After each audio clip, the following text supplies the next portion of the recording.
Now here you can see where I'm actually working with walking up the rear tire. Now that last one you see sticking out there was actually I actually put them in there for holding the shell into the chassis as I work on it throughout the boat here. Really held pins it in place. So I know exact location where I gotta put the shell up by the time I do a mock-up. Now here you can see where I meant the logo by the rear frame rails. It's nowhere near stock when it comes out of the kit, out of the box. There's nowhere near it. This is here all scratched out here by me. Now, if you look, you can see where I'm actually lining up the angles come up to the rear round panel. I'm not just running up straight out off the back. I'm actually doing it like what the real thick charger looks like.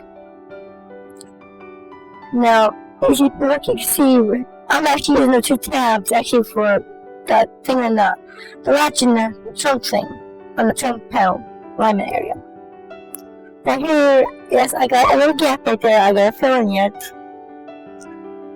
But the thing is, working on this build is actually something I always love doing.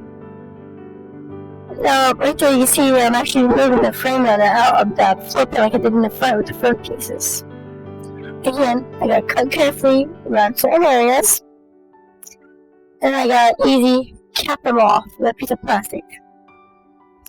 Now I'm using that interior piece as a guide reference for the frame rails.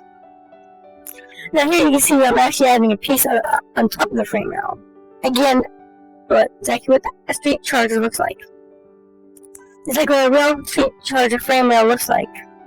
Now I gotta take the top piece now, I gotta add to it now instead of adding to the bottom. Because if it was inside the chassis pan here, you can see I was working on the bottom. Now I'm working on the top piece since I got it cut out. Now, this here, I actually really had to remove a whole section of that to re-detail it. Because that's what I was trying to try the other way, it wasn't working. If I was going to go one way, so I figured, you know what, just take it out and maybe grab it back in. Now as you see it here, as I'm grabbing back in, I'm actually putting where it should be at. And believe me, this is real fun right here.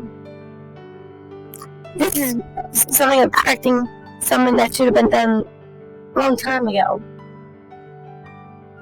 But it's fun to actually do it now. Now, I'm actually indenting the piece here. What I mean by indenting is, on the root chargers, I used to see, you guys know, there's those two indents for the exhaust pipes on both sides of the car for that nice American V8 rumble. We all love that American rumble when you guys punch it. Well, here I'm actually building that piece into the rear of the car now. Now, building this area was actually a little more difficult, but a little more fun at the same time for me. Because not only am I going at one angle coming up, I'm also got another angle going down.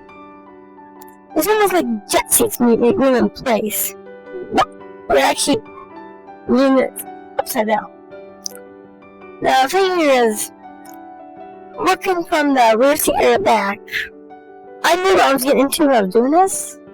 I knew the extensive work that I was going to have to go through, which I love doing. And to do that, I gotta keep marking the rear end all the way up to the interior piece. Now I gotta make sure everything lines up level and flat with the rear valve panel area here. That's what you see in all these pictures, like a different angle, because I'm making sure that I got the angles right, and they're coming out like I want them to come out. Now here, I'm actually taping up a lot of areas because I'm actually building up the layers for the trunk pan. And believe me, this here will layer build up. Not only layer after layer after layer. I look at the pictures, I look at the rear car, look at the rear trunk pan, measured it, look at this one, look at the pictures, and I'll play this here. We're doing a scale form. Doesn't matter what scale size, 1/16, 1/18, 1/21, 1/25, 1/12. When you're doing a layer up, sometimes you don't divide by 24, divide by 16 like that. You actually common knowledge and common sense and eye judgment what looks right. Well, that's exactly what I'm doing here. I'm going with what I think looks right. And if you see it, it's looking pretty darn good. Now, I think this has taken me, I think, 4 layers coming up for the trunk indent right there. And mind you, the trunk ain't flat inside these cars. They're actually they're like the Grand Canyon. They're at different altitudes all over. The sides are up. The trunk area is one air level, and then you get the trunk indent down, and you get the gas cap area up a little bit. So all these I just put down into units, and it's decided to take my time and build them accurately. All of the rows, all of the lines, is nothing but indents for the panels that have been made here. Now you can see here where I'm actually using staples. Yes, staples like you stick paper together with. I'm cutting the staples in half and actually putting it into the holes and gluing them in place. Now, Spice has gotten quite a few different staple guns from our sponsors. And with different thickness and staples, she gave me a clip of each one. So that way I can easily take and break them apart and see what thickness was actually the right thickness I was going to go with this. One was too big, I'll tell you now, one was way too small. And this is the third to the second of the mediums that I use. It was the easiest to work with, and it was actually the right thickness that I wanted for what I wanted to look for. Now, this clean out, all those little holes you see, like right next to the trunk right there, again, what the real car has, what the real trousers look like, is what I'm going for. And all these indents, exactly what the real car has, and what the real street cars has, 2 of them. And here you see I'm actually adding more detail now. Now, all those little black dots is going to be body parts. And more detail I'm going to be adding. Again, a fun build, but a little complicated when you want a straight accurate version of a charger out of this kit. And there's actually a lot to do all this work. But it does take some time to actually correct all the stuff that needs to be corrected.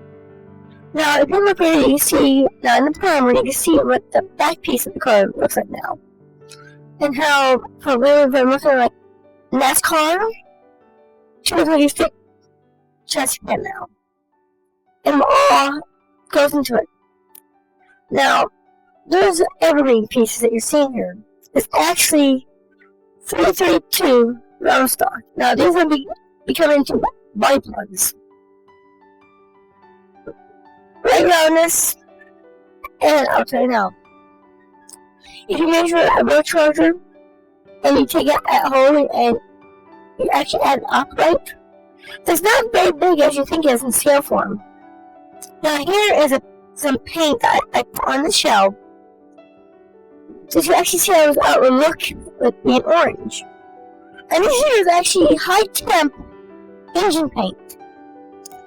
And I'll put this here. That paint is actually a 2-stage paint. Once you apply it, it will dry like a flat, faint color. And to get it shiny, you gotta add a little clear coat to it. Just so you all know. And that paint was actually special ordered for the project here. And right here you can see I moved back to the front for a minute because I'm getting back in the area, taking care of it now. Now, the thing is, the detail work and everything goes with this.